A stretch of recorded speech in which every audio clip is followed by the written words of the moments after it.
गुरुर्ब्रह्मा गुरुर्विष्णू गुरुर्देव महेश्वरा गुरु साक्षात परब्रह्म तस्मै श्री गुरुवे नमः. आज आपण दुसरा अध्याय आपण पाहणार आहोत. काल नामधारकाची असलेली तळमळ आणि भक्तिभाव महाराजांच्या चरणी लीन होऊन तो गुरुच्या शोधात, गुरुच्या दर्शनासाठी निघाला. शोधात नाही, गुरुच्या दर्शनासाठी निघाला. दुसऱ्या अध्यायामध्ये श्री गणेशाय नमः. त्रैमूर्ती राजा गुरु तुची माझा, कृष्णातिरी वास करून ओझा, सुभक्त येथे करती आनंदा, ते सुर स्वर्गी पाहते विनोदा, ऐसे श्री गुरुचरण ध्यात, जाता विष्णू नामांकित, अतिश्रमला चालत, राहिला एका वृक्षादळी.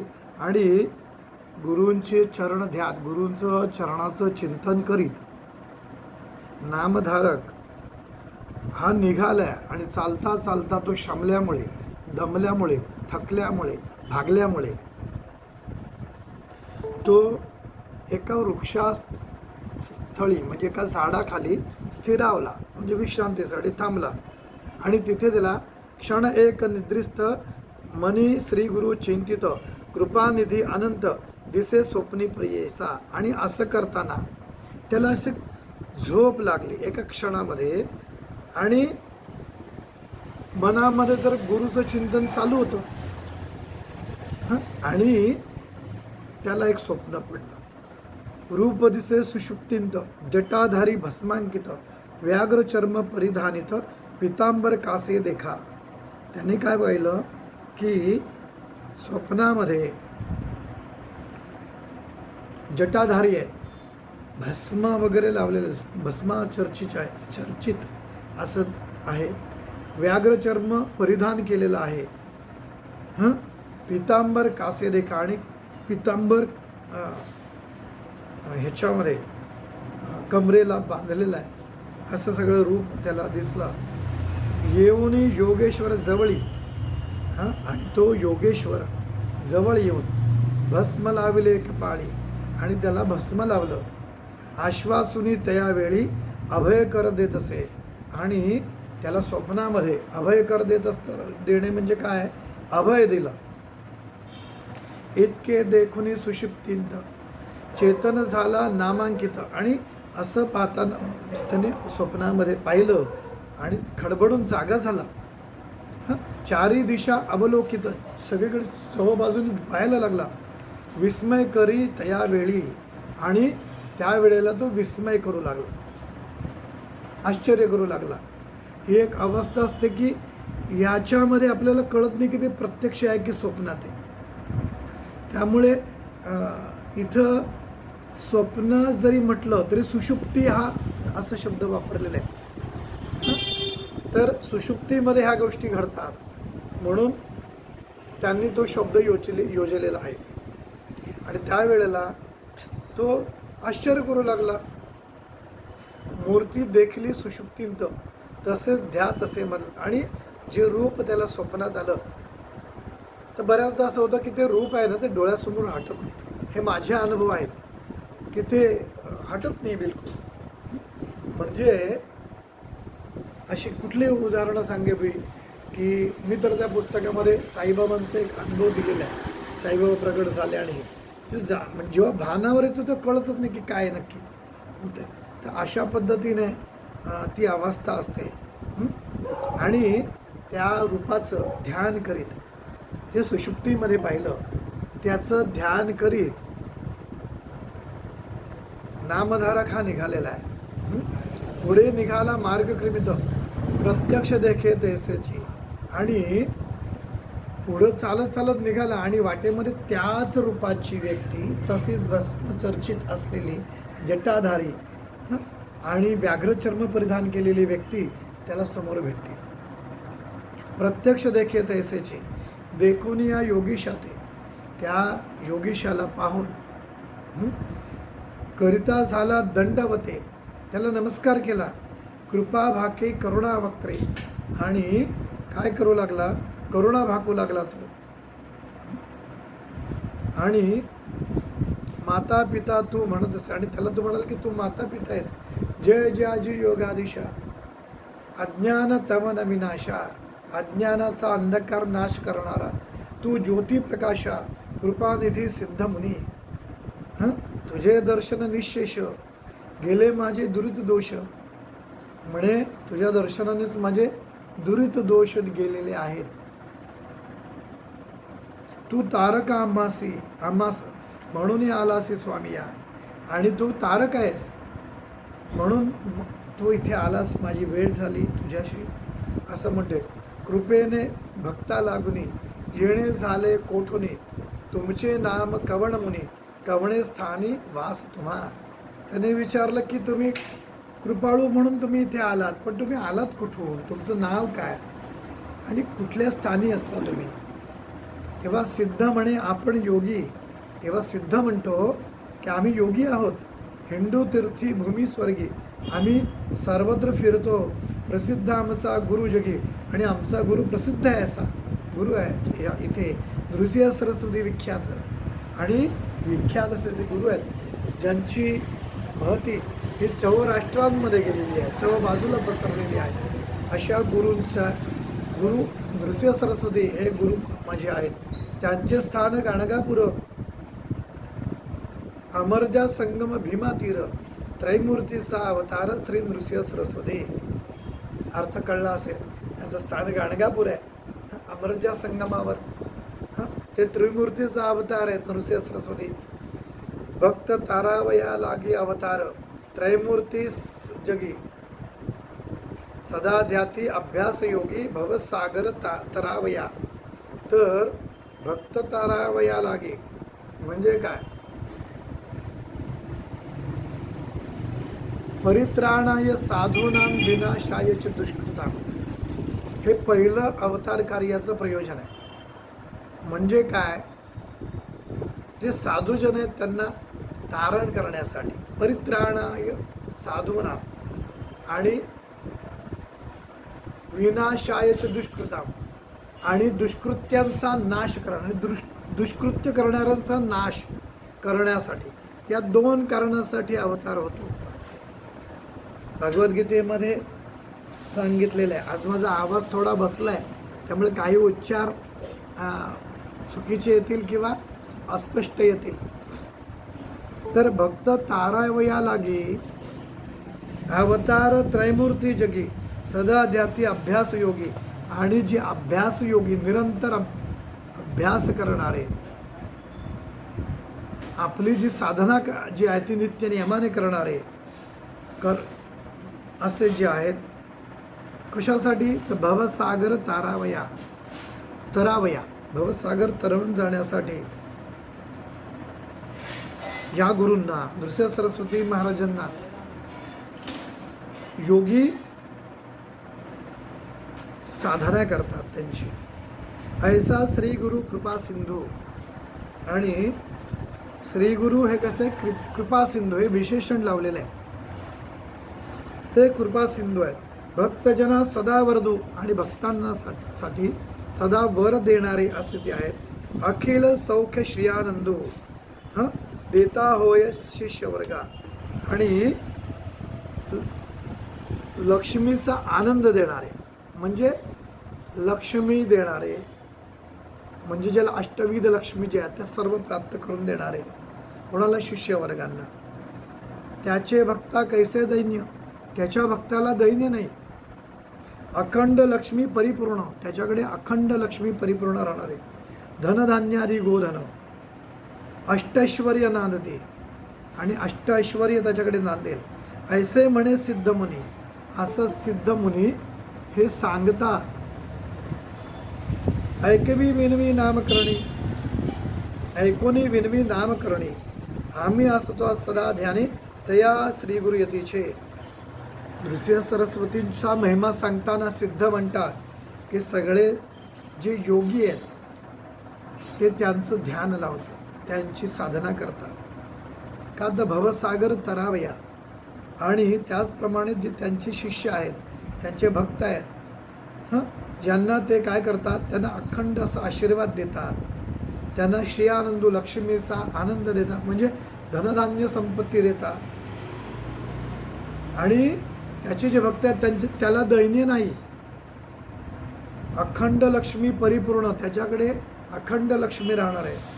धनधान्यादी गोधन अष्टैश्वर्य नांदतात, त्याच्याकडे अष्टैश्वर्य नांदतात त्यांचे जे भक्त आहेत आणि त्यांचे जे शिष्य आहेत त्यांच्याकडे.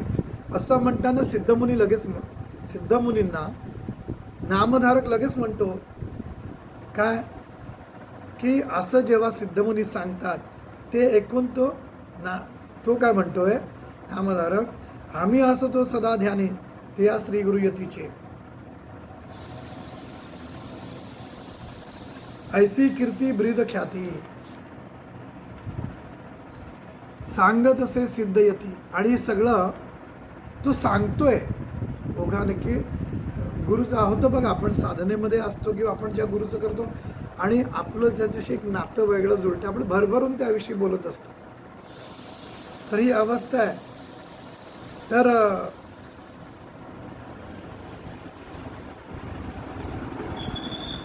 त्यावेळेला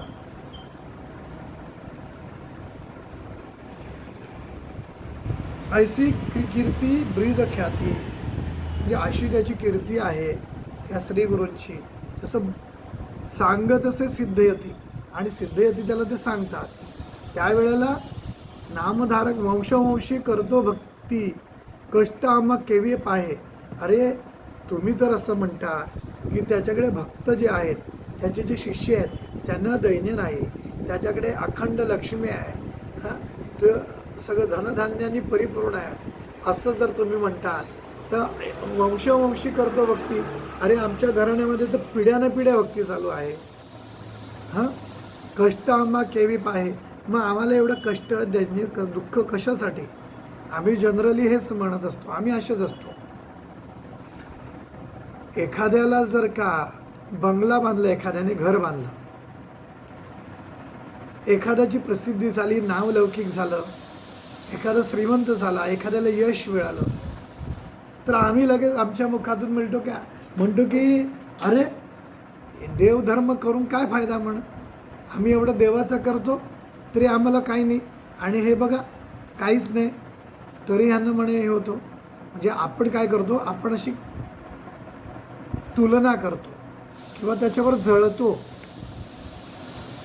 तर मुळामध्ये हे अतिशय चुकीचं आहे.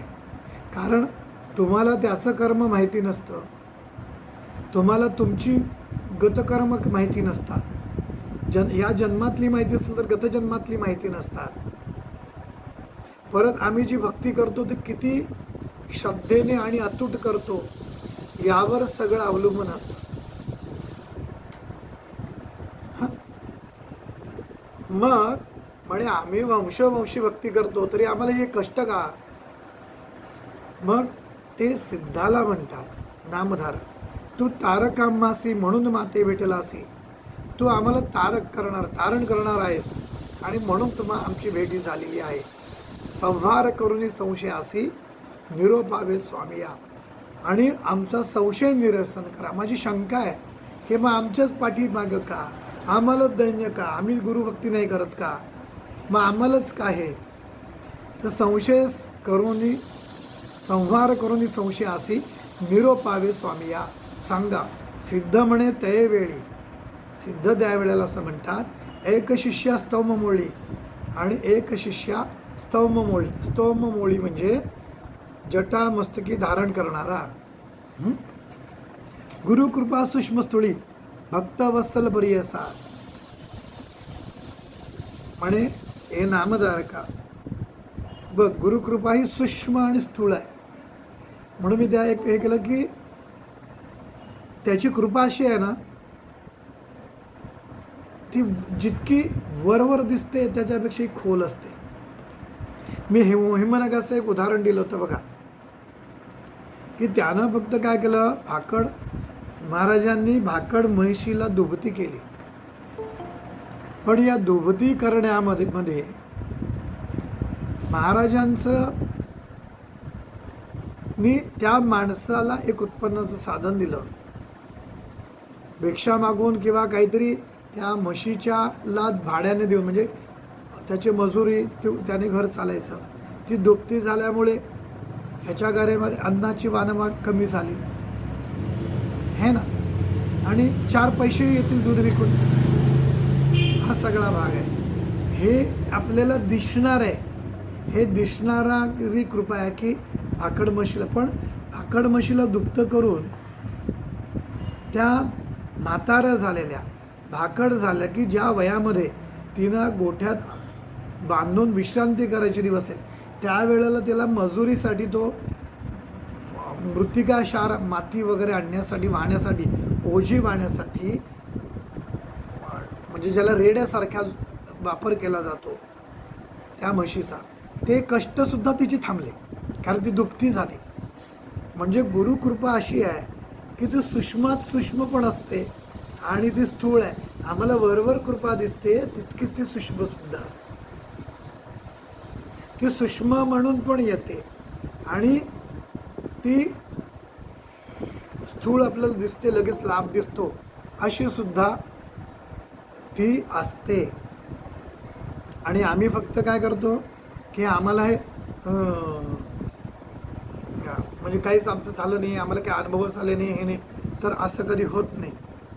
तुम्ही गुरुकृपेचा म्हणजे साधना करता आणि गुरुची कृपा तुमच्यावर होणार नाही.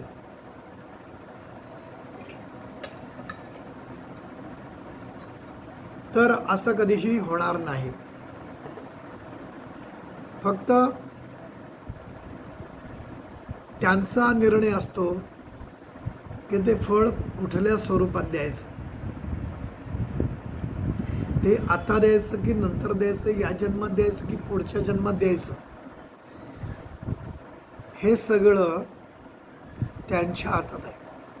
पण तुम्ही जर म्हणणार की आम्ही इतके वर्ष देवाला हे केलं, काहीच फायदा नाही, आणि किंबहुना आम्ही गुरु एखाद्याला करतो, त्याचं नामस्मरण करतो, लोक म्हणतात आम्ही 11 काय 100 माळी जप करतो, तर काय तुम्ही किती लक्ष जप करताना, म्हणजे हे माझं वाक्य नाही, पांडुरंग शास्त्री आठवले दादांचं वाक्य आहे की तुम्ही किती लक्ष जप करता याला महत्त्व नाही, तुम्ही जप करताना लक्ष किती असतं याला महत्त्व आहे. आम्ही संख्येच्या मागे जातो, एवढी संख्या झाली पाहिजे एवढं, आणि जप करताना सुद्धा किती झाले याकडे लक्ष राहत असेल तर तुमची उपासना कमकुवत होते. त्यामुळे तुम्ही समर्पण केलेलं आहे ना, तर पूर्णपणे महाराजांना समर्पण करा, अनुभव येतील ना. विशाल काही वेगळा नाही आहे तुम्हापासून, ते अनुभव येतात तर सगळ्यांना येणार आहेत, सारखीच येणार आहेत. पांडुरंगानं किंवा देवानं असं सांगितलं की मी जनाबाईंनाच मदतीला जाणार आहे, बाकीच्या मदतीला जाणार नाही, मी तुकाराम महाराजांच्याच मदतीला जाईल, त्यांनी बाकीच्यांच्या जाणार नाही, असं काही नाही आहे. प्रश्न आहे की त्यांनी जी साधना केली, ज्या कळकळीने आणि ज्या समर्पित भावनेने त्यांनी जी भक्ती केली, तेवढी तुम्ही करता की नाही, होतं ना. म्हणजे आम्ही जर नियम बनवलेला असेल की दर गुरुवारी आम्ही आरतीला येऊ, तर आम्ही भरपूर पाऊस पडतोय तर आम्ही म्हणतो जाऊ दे आज नाही करत, पुढच्या गुरुवारी जाऊ, आज पाऊस जास्त आहे, तर असं नाही चालत. पांडुरंग शास्त्री आठवल्यांचंच एक उदाहरण सांगतो मी, त्यांच्या कॅसेट केंद्र असतं त्याच्यामध्ये, तर त्यांनी काय सांगितलं होतं की एक व्रत कसं असतं ना, तर 2 मित्र होते आणि एका मित्रानं असा निर्णय घेतला की आजपासून मी थंड पाण्याने आंघोळ करेल, आणि तो म्हणजे हे दादांनी दिलेलं उदाहरण आहे, परमपूज्य पांडुरंग शास्त्री आठवले यांनी दिलेलं उदाहरण. तर म्हणे मी आजपासून म्हणे मी थंड पाण्याने आंघोळ करणार आहे कायम आता. तर म्हणे ठीक आहे. आणि नंतर त्याप्रमाणे थंड पाण्याने तो आंघोळ करू लागला. परंतु एकदा असं झालं की भरपूर थंडी पडली, कडाक्याची झाली वगैरे. आणि मग ती थंडी जेव्हा थोडी ओसरली त्यावेळेला हे मित्र पुन्हा भेटले आणि म्हणाले की अरे भरपूर थंडी होती म्हणून मला तुझी आठवण आली, तू थंड पाण्याने आंघोळ करतो की नाही? तर म्हणाले हो थंड पाण्याने करतो. आत्ता फक्त 2 दिवस जी थंडी जी जास्त पडली ना तेव्हा फक्त मी गरम पाण्याने आंघोळ केली. तर गंमत अशी असते की जेव्हा उन्हाळा आहे त्यावेळेला गरम पाण्याने थंड पाण्याने आंघोळ करणं सहज आहे. खरी परीक्षा तिथंच आहे. ती 2 दिवस जी थंडी पडली त्यामध्ये जर तू टिकून राहिला असतं तर टिकून राहिला असता. कळतंय मला काय सांगायचं आहे? की त्यावेळेला जर टिकून राहिला असतं तर टिकून राहिला असता दादा म्हणतात. आणि आम्ही त्याच वेळेला, ती खरी तुझी परीक्षा आहे, त्यात तू पास नाही झालास. मग तू इतकी कितीही महिने आंघोळ केली ती व्यर्थ गेलं ना. तू त्यात टिकून राहिला असतं तर टिकून राहिला असतं. साधनेमध्ये पण तेच आम्ही रोज करतो. रोज आम्ही ठरवतो की आम्ही रोज या वेळेला साधना करायची. आणि नंतर कोणीतरी पाहुणे येतात किंवा आपल्याला कुठेतरी पाहुणं म्हणून जायचं असतं. तर आपण काय म्हणतो की जाऊ दे आता उद्या करू, घरी येऊ तेव्हा, किंवा पाहुणे गेल्यावर आपण साधना करू. असं नाही, तुमची वेळ आहे त्या वेळेला तुम्हाला ते करायचे. उपासनेशी दृढ चालवावे. या दृढ याच्यामध्ये त्याचा अर्थ आहे की अगदी पूर्ण विश्वासाने, पूर्ण श्रद्धेने आणि अखंडित, त्याच्यामध्ये खंड पडायला नको. त्या तर ती दृढता आहे. जर त्याने त्या थंडीमध्ये सुद्धा आंघोळ केली असती थंड पाण्याने, की मी असा निर्णय घेतला आहे थंड पाण्यानेच करणार, असं शपथ घेतलेलं आहे, पण केलेलं आहे, तर त्या थंडीमध्ये जर ती केली असती तर तो पास झाला असता. हे कळतंय तुम्हाला? ते अशा पद्धतीने आपण सगळे कमकुवत असतो आणि आपण हे सगळं काय काय आपण स्टेटमेंट करतो. काही जण काय करतात की आम्ही आमची साधना चालू करतो आज, की असं असं चालू आहे, आम्ही एखाद्या देवाला, स्वामींना म्हणा कुठल्याही देवाला आपण साधना करतोय, आम्हाला अनुभव येत नाही किंवा माझं काम होत नाही. मग कोणीतरी म्हणतो अरे तू त्या तिकडे जा, खूप जागृत देवस्थान आहे, अरे तो खूप जागृत देव आहे. मग आम्ही काय करतो, हे सोडतो ते पकडतो. म्हणजे दृढ भक्ती का? म्हणजे आम्ही गरजेप्रमाणे देव बदलतो. म्हणजे दृढ भक्ती का? तिला भक्ती तरी म्हणावं का? तुम्हाला अखंडितपणे हे लक्षात ठेवायचं आहे की मी ज्याला सर्वस्व अर्पण करतोय तो माझ्यासाठी सर्वस्व आहे. आणि माझ्या सर्व गरजा इतकंच काय, मला जे जे आवश्यक आहे, जे जे मला मिळवायचं आहे ते साध्य करून देईल. आणि भगवद्गीतेत कृष्ण तर हेच म्हणतात की अनन्यश्चिंतयन्तो मां ये जना पर्युपासते तेषां नित्य अभियुक्तानां योगक्षेमं वहाम्यहम्. अनन्य भावाने, अनन्य याच्यामध्ये दुसरं अन्य नाही, फक्त तेच, या भावनेने यायचं. नाहीतर आम्ही मंगळवारी गणपती, गुरुवारी दत्तगुरू, शनिवारी मारुती, सोमवारी शंकर. आम्हाला कळायला पाहिजे की आमचं गुरु आहेत ना हे सर्व एकच आहेत. अर्जुनाला तरी काय सांगतायत? अर्जुनाला 11व्या अध्यायामध्ये विश्वरूप दर्शन दाखवत आहे. म्हणजे अरे सर्व मीच आहे, वेगवेगळ्या रूपांमध्ये मीच नटलेलो आहे. त्रिविक्रम भारतीनाथ नृसिंह सरस्वती महाराज विश्वरूप दर्शन दाखवतात. म्हणजे काय करतात की अरे सर्वानुभूती आणि सर्व रूपांमध्ये मीच नटलेलो आहे, सर्व देवता मीच आहे. आणि आम्ही काय करतो की आज तो म्हणजे 1.5 दिवसाचा गणपती पण बसवायचा, गौरी पण बसवायची, सगळं चालू आहे. म्हणजे तो एक कुळाचार म्हणून ठीक आहे. जेव्हा साधक म्हणून मी म्हणतोय तो अनन्य भावाने हे करायचं. जशी पतिव्रता पत्नी असते त्याप्रमाणे मला एक गोष्ट आठवली ह्यावरूनच. रामकृष्ण परमहंस वाचा, ज्याला खरंच साधना शिकायची आहे ना, तर त्यांचे ग्रंथ वाचा. म्हणजे ग्रंथ म्हणजे पब्लिश केले, त्यांनी काय स्वतः काही लिहिलं नाही. विवेकानंद वाचा किंवा त्यांच्या शिष्यांना लिहिलेलं वाचा. एके ठिकाणी भक्तीवर म्हणताना रामकृष्ण परमहंस असं म्हणालेले आहेत की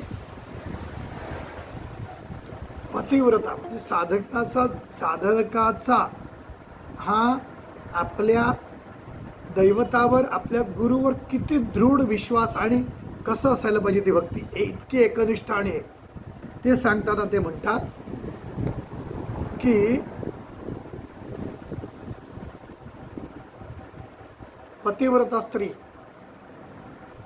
ही तिच्या घरामध्ये सासरी नांदते जेव्हा ती, त्यावेळेला तिचे दीर आहे, त्या दीराशी ती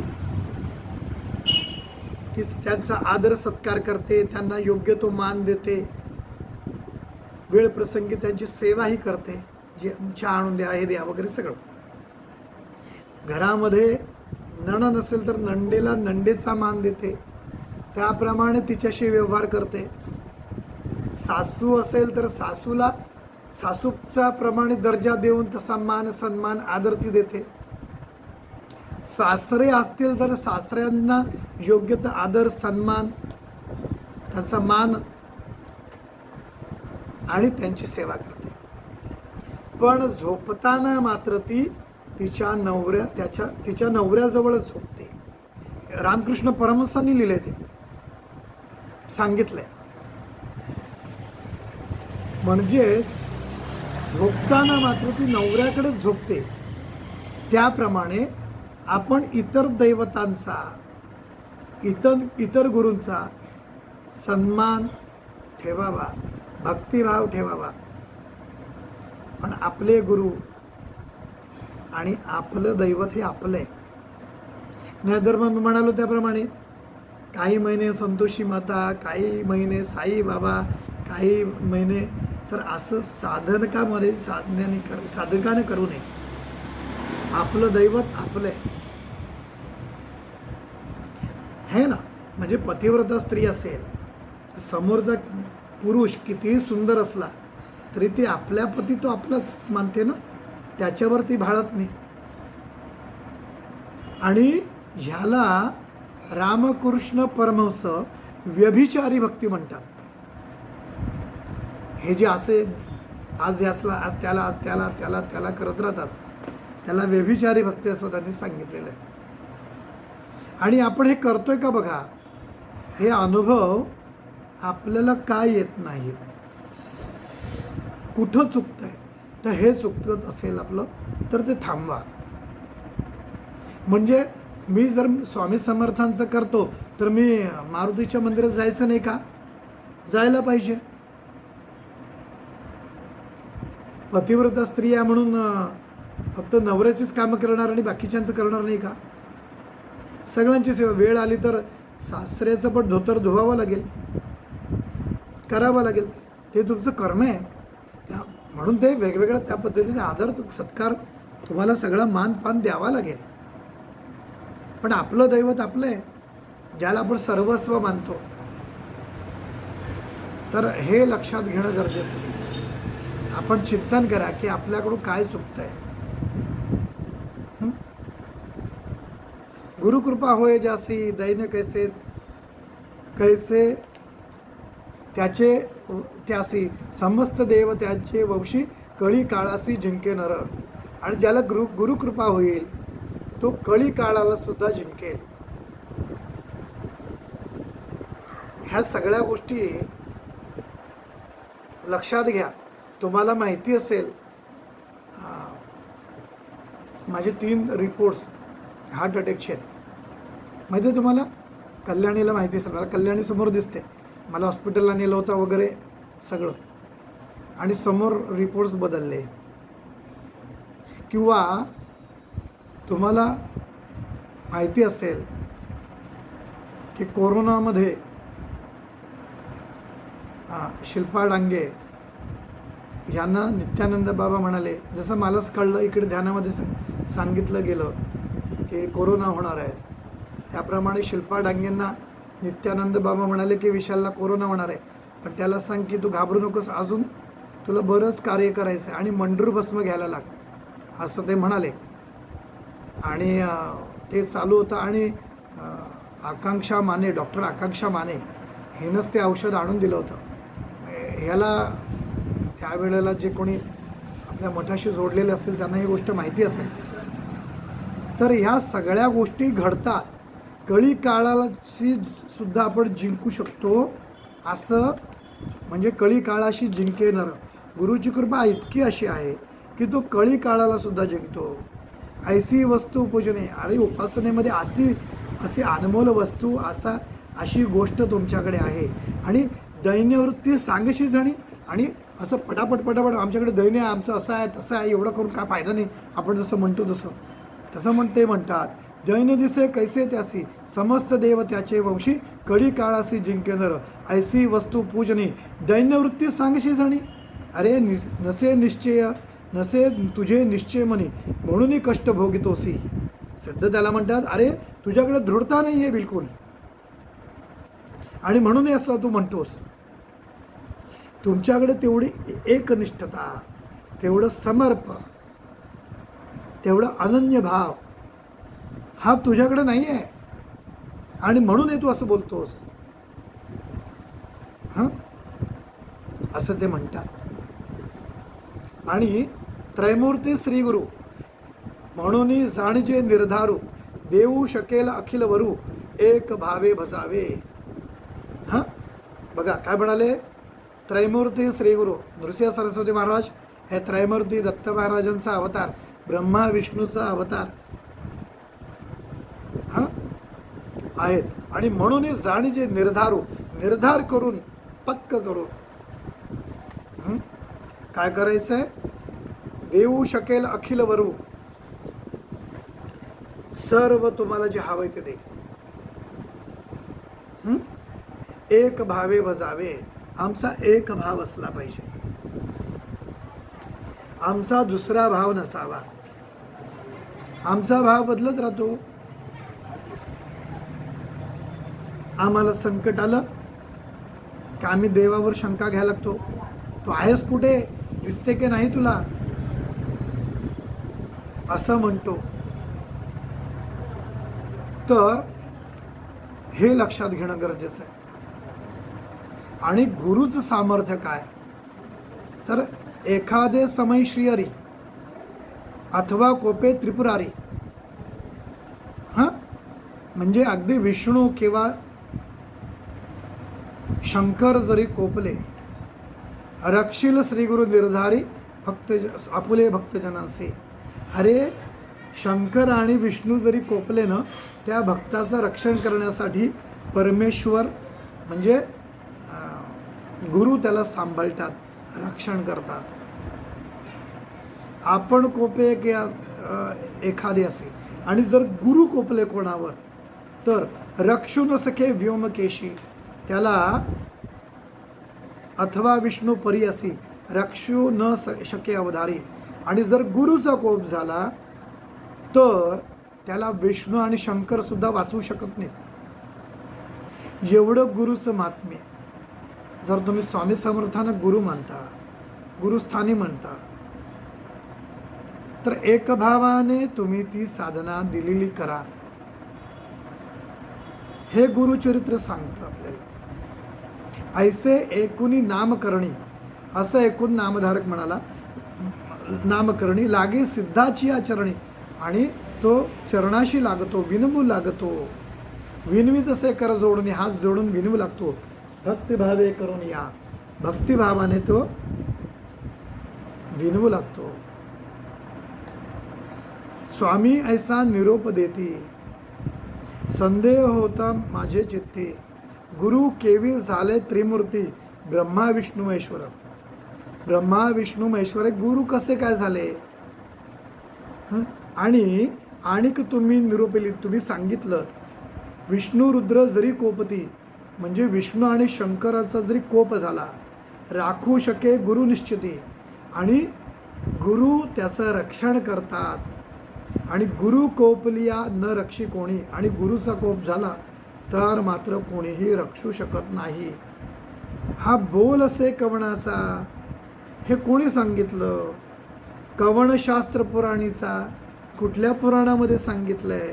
संदेह फेडी गा मनाचा, माझ्या मनामध्ये जी शंका आहे तिचं निवारण करा, जेणे मन दृढ होय, आणि ज्यामुळे माझं मन दृढ होईल, एकाग्र होईल, तल्लीन होईल, लीन होईल, आणि पूर्ण विश्वासाने त्यांच्या चरणी अर्पण, म्हणजे चरणी अर्पण भाव निर्माण होईल. येणे परी नामकरणी सिद्धासी पुसे बंधुनी, आणि अशा पद्धतीने सिद्धाला त्यांनी सांगितलं कृपानिधी संतोषुनी. कृपानिधी संतोषुनी सांगत असे प्रियसा. आणि नंतर पुढे सिद्ध सांगू लागले. तर ते काय सांगितलं? कारण अध्याय दुसरा मोठा आहे, तर आज आपण पुढे घेऊया. 30व्या अध्यायापर्यंत आपलं झालं, 3ऱ्या ओवीपर्यंत आपलं झालेलं आहे. उद्या 31 पासून पुढे घेऊया. यामध्ये सांगायची गोष्ट अशी आहे की गुरु एखाद्याला केल्यानंतर त्याला पूर्ण भावाने समर्पित व्हा. गुरु बद्दल पूर्ण भाव आणि पूर्ण समर्पण भाव ठेवावा, हे लक्षात ठेवायचं. पण आता या कलियुगामध्ये जर पाहिलं तर तुकाराम महाराजांनी सांगून ठेवलंय, ऐसे संत झाले कळीमुखी तंबाखूची नळी. काय काय चाललेलं असतं? अंगा लावून या राख अंतरी विषयाची आस, गळा रुद्राक्षाच्या माळा अंतरी नाना कळा, तुका म्हणे सांगू किती जळो तयाची संगती.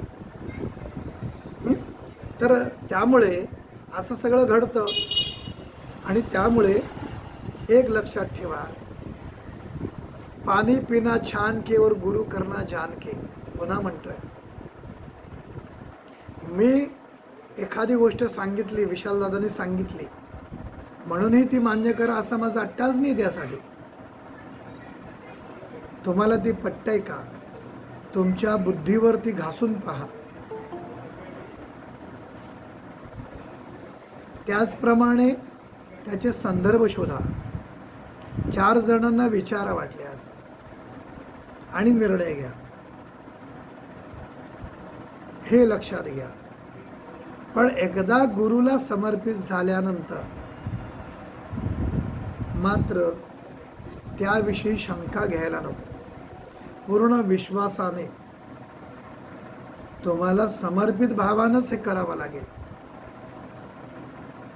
हे लक्षात घ्या.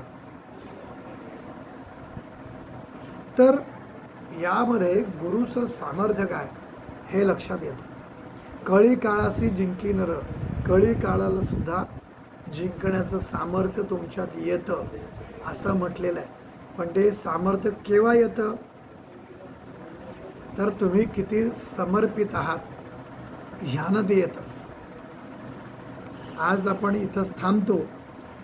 पुन्हा आपण उद्या भेटूया. उद्या गुरुवार आहे, त्यामुळे कधी आपण रेकॉर्डिंग करणार, म्हणजे आपला संवाद होणार आहे, तर तो संवाद आपला होईल आणि मी तो ग्रुपवर सांगेल की कधी आपलं आपण जॉईन व्हायचं आहे. आज आपण इथंच थांबूया. अवधूत चिंतन श्री गुरुदेव दत्त.